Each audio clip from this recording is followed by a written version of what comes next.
hinaafa akkasiiti waan hin taane gootan of eeggannaa taasisa.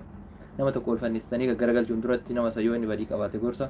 Nama ta'ee kan dogongorre hin jiru ilmoo namaati.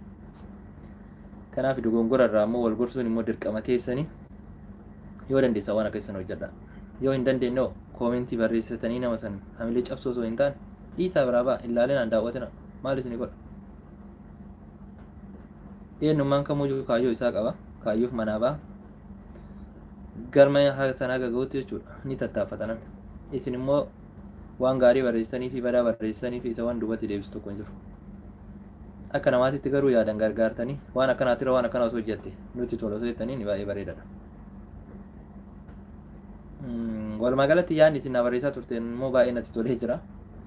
Jechoonni immoo isin achi jalatti koomentii jalatti naa barreessan anaaf barumsa guddaa naaf ta'ee jira. Uf duratti immoo karaa koomeediitti jijjiira isiniif hojjechuudhaaf abdiin qaba. Sanuma jijjiira isiniif hojjedha. Waanuma isin naaf barreessaa turtan sana karaa koomeedii gara diraamaatti jijjiira isiniif hojjedha abdiin qaba. Haala hunda gaafa mijeessee hin jedhe.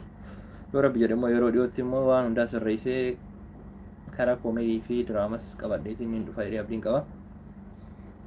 Waan biraa immoo wanni waadaa isinii galu yoo jiraate bultii qabda. Isatti dhalatte of duratti maal ta'uu barbaadda warri jettanii na gaafatan yaada gaariidha. Yeroo dhiyootti waan hundaa isin beeksisa jedhee abdiin qaba. Guyyaan isin beeksisu immoo dhiyaataa jira. Sarpiraayiz ta'a jechuudha waan hunduyyuu. San birattis chaayinaalii kiyyas karaa ol dhiyaataa jira waan ta'eef walumaa gala sarpiraayiz hedduu qabadhee dhufa. Eessatti dhalatte jireenya kee keessatti immoo erga dhalattee hanga har'aatitti maaltu si mudate? Haadha manaa qabda, ati ilma qabda, warri jettanii na gaafataa turtan yeroo dhiyootti isiniif fidee dhufa waan hundaa jechuudha. Waan hundaa isin beeksisa yoo rabbi jedhe jechuudha. Rabbiin umurii nu haa dheeressu. Kanaaf yeroo dhiyootti isin biraan gahaa isin jedha galatooma ulfaadha. Warreen immoo dallantee dubbattee jettaniitiin yoo qacarra natti mufattanis yoo jiraattan dhiifama isin jedha. Jechoota namoota tokko tokkooti. Jechoota immoo madaamiin takka takka aartisteen naaf fakkaate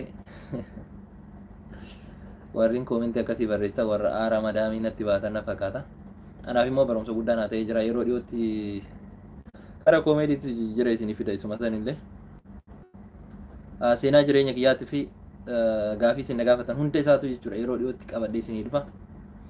Haadha manaa qabda warri jettanis qabaadhiif qabaachuu dhabullee jechuudha yeroo dhiyootti qabadhee dhufa. Yoo qabaadhes isinillee fidee dhufa. Yoo hin qabaatinillee hin qabuun isinitti deebi'a. Ilma qabdaa warri jettanii na gaafatanillee yoo qabaadhillee fidee dhufa. Yoo hin qabaannes isinitti deebi'a. Sun sarpiraayizii. Garuu immoo sarpiraayiz bareedaa isaa qabadhee isinii dhufa.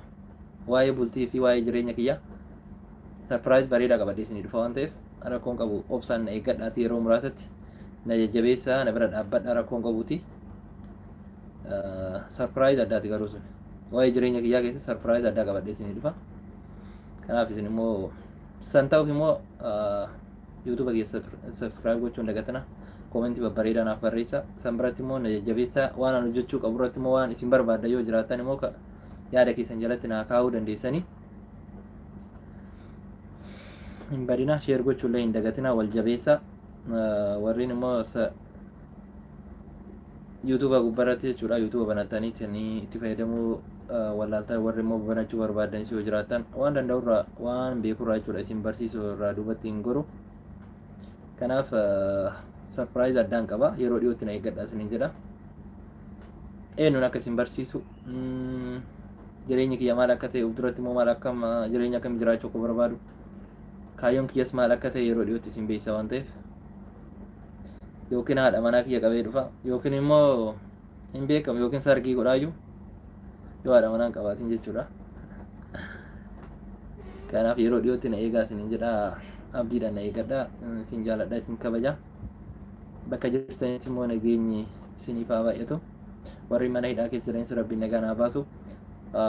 Warri jireenya kanarrattis immoo rakkachaa jira rabbiin rakkoo keessaa haa baasu hin jira. Warri natti aartaa yoo jiraatte immoo dhiifama naa godhaatii nagaa naaf ta'a ulfaadhaa rabbi isin biraa jiraatu.